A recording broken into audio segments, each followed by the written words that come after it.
గురుగారు, అక్షయ తృతీయ రోజున మనం తరగని దానం చేయాలన్నా, ధ్యానం చేయాలన్నా మీరు చెప్ ఏం చెప్తారు దాని గురించి? అదేనమ్మా. మన సన్ స్పిరిచువల్ సొసైటీ నుంచి హ్మ్. అంటే నేను నా సౌర కుటుంబం అనుకుంటాను. హ్మ్. యావత్ ప్రపంచంలో ఉన్నటువంటి నన్ను చూస్తున్న వాళ్ళందరూ నా కుటుంబ సభ్యులే. హ్మ్. నా చెల్లో, నా తల్లో, నా అక్కో కొన్ని లక్షల మంది నన్ను నేనిచ్చినటువంటి మంత్రం హ్మ్. మణిపద్మేహం అనే మంత్రాన్ని ధ్యానిస్తూ వాళ్ళ జీవితాల్లో హ్మ్. అద్భుతమైనటువంటి మార్పులు, హ్మ్. ఆర్థిక సమస్యలు, హ్మ్. దీర్ఘకాలిక అనారోగ్య సమస్యల్ని పోగొట్టుకున్నారు. హ్మ్. అది అంటే ఎంతకాలం నుంచో ఉంటున్నా, హ్మ్. ఇది మాత్రం సూర్య మంత్రం. ఇది సూర్యుడికి సంబంధించిందే మణిపద్మేహం అనేది హ్మ్. అని తెలియజేయడం జరిగింది. నా ద్వారా అంటే నేను సొంతంగా తయారు చేసింది కాదు. హ్మ్. వేద ప్రమాణమై ఉంది. హ్మ్.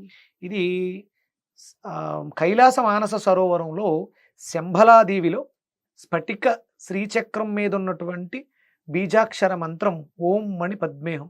ఓం మణి పద్మే. హ్మ్. పద్మములో ఉన్నటువంటి మణి హ్మ్. ఓం మణి పద్మేహం. హ్మ్. ఈ మంత్రాన్ని నా ద్వారా హ్మ్. యావత్ ప్రపంచానికి హ్మ్. అంటే ప్రపంచానికి మొత్తం అంటే కొన్ని కంట్రీస్‌కి తెలుసు దీని గురించి. హ్మ్. కానీ వీళ్ళందరూ కూడా ఇది టిబేటియన్ మంత్రం, హ్మ్. బౌద్ధుల మంత్రం అని అనుకునేవారు. హ్మ్. కానీ వాళ్ళు చేసేవారు. హ్మ్. ఇది సూర్య మంత్రం అన్న విషయం తెలీదు. హ్మ్. నా ద్వారా మాత్రం ఇది సూర్య మంత్రం, ఇది సూర్యుడికి సంబంధించింది, ఇది ఆరోగ్యాన్నిస్తది, ఐశ్వర్యాన్నిస్తది హ్మ్. అని చెప్పడం జరిగింది. హ్మ్. అలా నేను ఒక మంత్రాన్ని మన సన్ స్పిరిచువల్ సొసైటీ ద్వారా ఇవ్వడం జరిగింది. హ్మ్. అలాగే ఇప్పుడు సన్ స్పిరిచువల్ సొసైటీ నుంచి హ్మ్. ఒక ధ్యాన ప్రక్రియ హ్మ్. అంటే ఎప్పటికీ తరగని సంపద, హ్మ్. క్షయము కాని సంపదని నేను ఇవ్వదలుచుకున్నాను. హ్మ్. అది సూర్యుడే నాకు దాని గురించి బోధించడం జరిగింది. హ్మ్. అక్షయ పాత్ర విన్నారా ఎప్పుడైనా? హ్మ్. అంటే మీరు ఆ! అక్షయ్ పాత్ర అనడం వరకే దాని వివరణ గురించి అంటే సంగతి తెలీదు. పాండవుల దగ్గర ద్రౌపది హ్మ్. ఆహ్, అందులోంచే తీసి అందరికి పంచిపెట్టు. పెట్టేది. హ్మ్. ఎంతమందొచ్చినా సరే పెడుతూనే ఉండేది. అంటే హ్మ్. ఎంత తీస్తే అంత వస్తుంటది. హ్మ్. అక్షయం అవ్వంది. అందులో ఏముంటే అది పెరుగుద్ది. హ్మ్. మీరు పాలేస్తే పాలు తోడుతూనే ఉంటారు. హ్మ్. బియ్యం ఏస్తే బియ్యం తోడుతూనే ఉంటారు. ఎంత డబ్బులేస్తే తీసినా వస్తూనే ఉంటుంది. వస్తూనే ఆ! ఉంటాయి. ఆవిడ ద్రౌపదీదేవి ఆ చివరిది ఏదైనా ఉంటే తినేసి ఆవిడ తృప్తి చెందేస్తే ఆగిపోతాయి. ఆ! ఇది సూర్యనారాయణమూర్తి వరం ఇవ్వడం జరిగింది ధర్మరాజుకి. హ్మ్. అంటే ధర్మరాజు అరణ్యకాండకు అరణ్యానికి వెళ్ళేటప్పుడు హ్మ్. తన ప్రజలు, తన పరివారం అంతా కూడా మేము కూడా మీతో వచ్చేస్తాం. ఇక్కడ మీరు లేని ఇక్కడ మేము ఉండలేము అని అన్నప్పుడు, హ్మ్. నాకు తినడమే కష్టం అవుతది. కందమూలాలతో నేను గడిపేస్తాను. హ్మ్. కానీ మీరందరూ నా అతిథులుగా వస్తున్నప్పుడు నేను మీకేం పెట్టాలి హ్మ్. అన్నప్పుడు ఆయన సూర్యుడిని చూసి ప్రార్థిస్తారు. హ్మ్. అప్పుడు సూర్యనారాయణమూర్తి అక్షయ పాత్ర ధర్మరాజుకి ఇవ్వడం జరిగింది. అంటే అక్షయ పాత్రకి అధిపతి ఎవరు? సూర్యుడు. సూర్యనారాయణమూర్తి. హ్మ్. ఆయనకి ఇవ్వబడింది. హ్మ్. అలా ఇప్పుడు మనం అక్షయ తృతీయ గురించి మాట్లాడుకుంటున్నాం. అక్షయ తృతీయ రోజు దానాలు చేయాలని చెప్తున్నాం. హ్మ్. లేకపోతే కమర్షియల్‌గా బంగారం కొనుక్కుంటే మంచిదని ఈట్లి గురించి మాట్లాడుతున్నాం. హ్మ్. కానీ అక్షయ పాత్రని ఎలా సంపాదించుకోవాలి అనే విషయాన్ని నేను తెలియజేయాలను. హ్మ్. ఒక ధర్మరాజే కాదు దాన్ని పొందే అర్హత అందరికీ ఉంది. హ్మ్. అందరిలోనూ ధర్మం ఉండాలి. హ్మ్. అందరిళ్ళలోనూ అక్షయ పాత్రలుండాలి. అంతే. ఎవరికి వాళ్ళు సొంతంగా ఆ సూర్యనారాయణమూర్తి అనుగ్రహంతో దాన్ని ఎలా సంపాదించుకోవాలనేది హ్మ్. ఈ అక్షయ ధ్యానం. ధ్యానము. హ్మ్. అంటే ధ్యానాలు చాలా రకాలుంటాయి. హ్మ్. ఈ అక్షయ ధ్యానం అనేది సన్ స్పిరిచువల్ సొసైటీ నుంచి నా కుటుంబ సభ్యులకి, నా చెల్లెళ్ళకి, హ్మ్. నా తల్లికి నేనిస్తున్నాను. హ్మ్. ధ్యాన ప్రక్రియ ఏంటంటే, మన శరీరంలో షట్చక్రాలుంటాయి. హ్మ్. మూలాధారం, స్వాదిష్టానం, మణిపూరకం, అనాహత, విశుద్ధి, ఆజ్ఞ, సహస్రారం. ఈ చక్రాలు. హ్మ్. అంటే ఈ మనిషి జీవన విధానం అంతా కూడా ఈ షట్చక్రాల మీద ఆధారపడే బ్రతుకు మనం బ్రతుకుతూ ఉంటాం. హ్మ్. ఇవి ఏమాత్రం పని చేయకపోయినా దానికి సంబంధించినటువంటి సమస్యలు, హ్మ్. అనారోగ్య సమస్యలు కావచ్చు, హ్మ్. ఆర్థిక సమస్యలు కావచ్చు, మానసిక సమస్యలు కావచ్చు వస్తాయి. హ్మ్. వీటిల్ని జాగృత పరిచేది సూర్యుడే. హ్మ్. తన కిరణాలలో ఉన్నటువంటి అద్భుతమైనటువంటి కాస్మిక్ ఎనర్జీని హ్మ్. మణిపూరక చక్రం ద్వారా మన శరీరంలోకి పంపించి హ్మ్. మిగతా చక్రాలన్నీ పనిచేసేలా చేస్తాడు. హ్మ్. ఇక్కడ మీరు అక్షయ ధ్యానం చేయడం ద్వారా హ్మ్. ఇవి ఎప్పటికీ పని చేయని స్థితికి వెళ్ళవు. ప్రాబ్లమ్ రాకుండా కూడా ఎలా చేసుకోవాలి? దానికి ఒక విధి విధానం ఉంది. హ్మ్. ఆ విధి విధానాన్ని తెలియజేస్తాను. హ్మ్. మీకు నేను మూలాధారం దగ్గర నుంచి సహస్రారం వరకు చక్రాల గురించి చెప్పాను కదా! హ్మ్. వాటిని జాగృత పరుచుకోవాలి. ఓకే. ఎలా హ్మ్. పరుచుకోవాలో నేను వివరంగా చెప్తాను. హ్మ్. ప్రతి ఇళ్లలోనూ వెండి చెంబు ఉంటుంది కదా! అవును. ఒక అక్షయ పాత్ర ఇక నుంచి మీ దగ్గర పెట్టుకోండి. హ్మ్. సొంతంగా తయారు చేసుకొని ఒక వెండి హ్మ్. లేదు మన దగ్గర ఇంకా మనం అంత కాదు. ఉమ్, ఒక చిన్న రాగి చెంబు కొనుక్కోగలుగుతాం. అవును. చిన్నదైనా కొనుక్కోగలుగుతాం. ఉమ్, ఒక చిన్న రాగి చెంబు ఉమ్, తీసుకొని శుభ్రంగా కడిగేసి ఉమ్, ఈ అక్షయ తృతీయ రోజు ఉమ్, ఇది మంచి రోజు అనుకుంటున్నాం కదా! ఆ రోజు అవును. ఉదయమే సూర్యోదయానికి పూర్వమే నిద్ర లేచి ఉమ్, అభ్యంగన స్నానం చేసేసి ఉమ్, శుభ్రంగా ఒక చెంబు అది ఉమ్, రాగిది కావచ్చు, వెండిది కావచ్చు, మీరు ఇంకా సంపన్నులై ఉంటే బంగారంది కూడా కావచ్చు. అవును. ఉమ్, శుభ్రంగా కడిగి ఉమ్, దానికి పసుపు రాసి బొట్టు పెట్టండి. ఉమ్, దాంట్లో కొంచెం జలాన్ని వేసి ఉమ్, తులసి దళాలు, ఉమ్, పచ్చ కర్పూరం వేయండి. ఉమ్, ఒకవేళ మీ దగ్గర ఉంటే ఉమ్, బంగారపు రూపులు ఉంటాయిగా, అవును. వరలక్ష్మి వ్రతం చేసుకున్నటువంటి రూపులు, అవును. బంగారాన్ని అందులో వేయండి. ఉమ్, లేకపోయినా టెన్షన్ పడద్దు. ఉమ్, కొంచెం చిటికెడు పసుపు ఉమ్, బంగారంతో సమానం. ఉమ్, పసుపుని వేయండి. ఉమ్, దాన్ని దేవుడి దగ్గర పెట్టండి. ఉమ్, ఇక మీరు పక్కకు వచ్చి ఒక ఆసనం వేసుకొని, అంటే ఆసనం అంటే ఇలా చైర్లో ఉమ్, కాళ్ళు నిటారుగా పెట్టుకొని ఉమ్, చాలా ప్రశాంతంగా రిలాక్స్డ్గా కూర్చుని, ఉమ్, మనకి చేతిలో చక్రాలు ఉంటాయి. ఉమ్, మన శరీరం మొత్తం కూడా 12 రకాల ఎనర్జీ పాయింట్స్ని కలిగి ఉంటుంది. ఉమ్, చేతిలో 6, కాళ్ళలో 6 ఉంటాయి. ఉమ్, ఆ పాయింట్లు మనం యాక్టివ్ చేయాలి. బొటన వేలితో అరిచేతి మధ్యలో ఇలా ప్రెస్ చేస్తే ఒక చక్రం యాక్టివ్ అవుతుంది. ఉమ్, 2 చక్రాలు. అలాగే చేతి వేళ్ల చివర కూడా చక్రాలు ఉంటాయి. ఉమ్, చిన్న మైనర్ చక్రాలు అంటారు. ఉమ్, ఫింగర్ మైనర్ చక్రాస్. ఉమ్, చేతులు రెడీ అయినాయి. ఉమ్, ఇప్పుడు పరమేశ్వరుడు కైలాసంలో కూర్చున్నటువంటి ముద్ర, ఇది ఉమ్, మణిపూరక ముద్ర అంటాం నేను. ఉమ్, ఇలా ఉమ్, నాభి కరెక్ట్గా నాభికి ఎదురుగుండా ఈ చక్రాన్ని పెట్టుకోవాలి. ఉమ్, మీకు ఇలా ఈ పోస్చర్లో ఇద్దరు కనిపిస్తారు. ఒకటి హనుమంతుల వారు, ఆయన అలాగే కూర్చుంటారు. ఒకటి అట్లా. పరమేశ్వరుడు. ఉమ్, వీళ్ళిద్దరూ కూడా ధ్యానం మణిపద్మేహంతో, అంటే వాళ్ళు కూడా జపించే మంత్రం, వాళ్ళకు కూడా ఇష్టమైన మంత్రం ఉమ్, ఓం మణిపద్మేహం. ఉమ్, ఇలా పెట్టుకుని కూర్చుని ఉమ్, మనం మూలాధారం దగ్గర నుంచి చెప్పాం కదా, ఉమ్, మూలాధారానికి బీజ మంత్రం లం. ఉమ్, లంలో అంటే మూలాధారంలో 4 రెక్కలు ఉంటాయి. ఉమ్, స్వాదిష్టానంలో 6 రెక్కలు ఉంటాయి. ఉమ్, మణిపూరకంలో 10 రెక్కలు ఉంటాయి. ఉమ్, అనాహతంలో 12 రెక్కలు ఉంటాయి. ఉమ్, విశుద్ధిలో 16 రెక్కలు ఉంటాయి. ఉమ్, ఆజ్ఞాచక్రంలో 2 రెక్కలు. ఉమ్, అంటే ఇవి మనం చక్రాల్లా భావిస్తున్నాం, ఉమ్, భ్రమిస్తూ ఉంటాయి. ఉమ్, క్లాక్ వైజ్ 4 సార్లు అలా క్లాక్ వైజ్ తిరుగుతాయి, ఉమ్, యాంటీ క్లాక్ వైజ్ 4 సార్లు తిరుగుతాయి. ఉమ్, ఈ మంత్రాన్ని ఉచ్చరించడం ద్వారా, అంటే అదొక లూబ్రికెంట్ అనుకుందాం. ఉమ్. ఎనర్జీ వెళ్ళి మూలాధార చక్రం సరిగ్గా తిరగట్లేదు. అవును. అంటే మూలాధార చక్రం సరిగ్గా తిరగకపోతే ఆ మనిషి ఉమ్, బ్రతకాలనే కోరికను చచ్చిపోతూ ఉంటుంది. ఉమ్, సూసైడ్ టెండెన్సీ, అస్సలు పని చేయకపోతే సూసైడ్లు చేసుకునే వాళ్ళందరూ కూడా మూలాధారం పని చేయని వాళ్ళు. ఓకే. ఆ, పని కూడా చేయరు, వాళ్ళకి బద్ధకంగా ఉంటుంది, పడుకునే ఉంటారు. అంటే మూలాధారం ఆధారపడింది. ఉమ్, ఎంత డబ్బున్నా రెడీ అవ్వరు, ఆ, నీట్గా ఉండాలన్న విషయం తెలియదు. తెలీదు. వాళ్ళకి స్వాదిష్టానం పని చేయట్లేదు. ఎంత తిన్నా అరగదు, అవతల వాళ్ళతో గొడవలు పెట్టేసుకుంటూ ఉంటారు మణిపూరకం పని చేయకపోతే. ఉమ్, ప్రేమని పంచలేరు, ఉమ్, అవతల వాళ్ళు ప్రేమనిస్తున్నా స్వీకరించలేరు అనాహతం పని చేయకపోతే. ఎంత మంచి తిండి తిన్నా, ఎక్కడ ఒక మంచి ప్లేస్లో ఉన్నా అసభ్యకరమైనటువంటి మాటలు మాట్లాడుతుంటారు విశుద్ధం పని చేయకపోతే. చూసే దృష్టి మారిపోతుంది. తెల్లైన చెల్లైన భార్య అయినా, చివరికి ఇప్పుడు మనం చూస్తున్నాం చిన్నపిల్లల్ని కూడా కామదృష్టితో చూస్తుంటారు ఉమ్, ఆజ్ఞ పని చేయకపోతే. ఉమ్, ఇవన్నీ పని చేయకుండా జీవితం దుర్భరంగా, మీకు ప్లాట్ఫామ్స్ మీద అయి ఉంటారు చూసారా, ఉమ్, పిచ్చి వాళ్ళలాగా ఉమ్, మనసు చెలించి ఉమ్, సహస్రారం పని చేయకపోతే. ఉమ్, అందుకని ఈ చక్రాలన్నింటినీ జాగృతం చేసుకోవడం ద్వారా ఇవేమి ఇప్పుడు మనం మాట్లాడుకున్నటువంటి ప్రతికూలతలు ఏవి కూడా మన జీవితాల్లో ఉండవు. ఉమ్, ఇప్పుడు మనం ఇలా కూర్చుని లం పృథ్వీన్యై నమః అనే మంత్రాన్ని 4 సార్లు అనాలి. ఉమ్, మీరు కూడా చేయొచ్చు హ్యాపీగా, మీ ఉమ్. చక్రాలు కూడా జాగృత అవుతాయి. తప్పకుండా. ఇది చూసే వాళ్ళకు కూడా ఇలా కూర్చుని చేసేసుకోవచ్చు, జాగృతి జరుగుతుంది. ఉమ్, నాతో పాటు చెప్పండి. ఉమ్, ఓం లం పృథ్వీన్యై నమః. ఓం లం పృథ్వీన్యై నమః. ఓం లం పృథ్వీన్యై నమః. ఓం లం పృథ్వీన్యై నమః. ఓం లం పృథ్వీన్యై నమః. ఓం లం పృథ్వీన్యై నమః. ఓం లం పృథ్వీన్యై నమః. ఓం లం పృథ్వీన్యై నమః. ఓం వం వరుణాయ నమః. ఓం వం వరుణాయ నమః. ఓం వం వరుణాయ నమః. ఓం వం వరుణాయ నమః. ఓం వం వరుణాయ నమః. ఓం వం వరుణాయ నమః. ఓం వం వరుణాయ నమః. ఓం వం వరుణాయ నమః. ఓం వం వరుణాయ నమః. ఓం వం వరుణాయ నమః. ఓం వం వరుణాయ నమః. ఓం వం వరుణాయ నమః. ఓం రం అగ్నయే నమః. ఓం రం అగ్నయే నమః. ఓం రం అగ్నయే నమః. ఓం రం అగ్నయే నమః. ఓం రం అగ్నయే నమః. ఓం రం అగ్నయే నమః. ఓం రం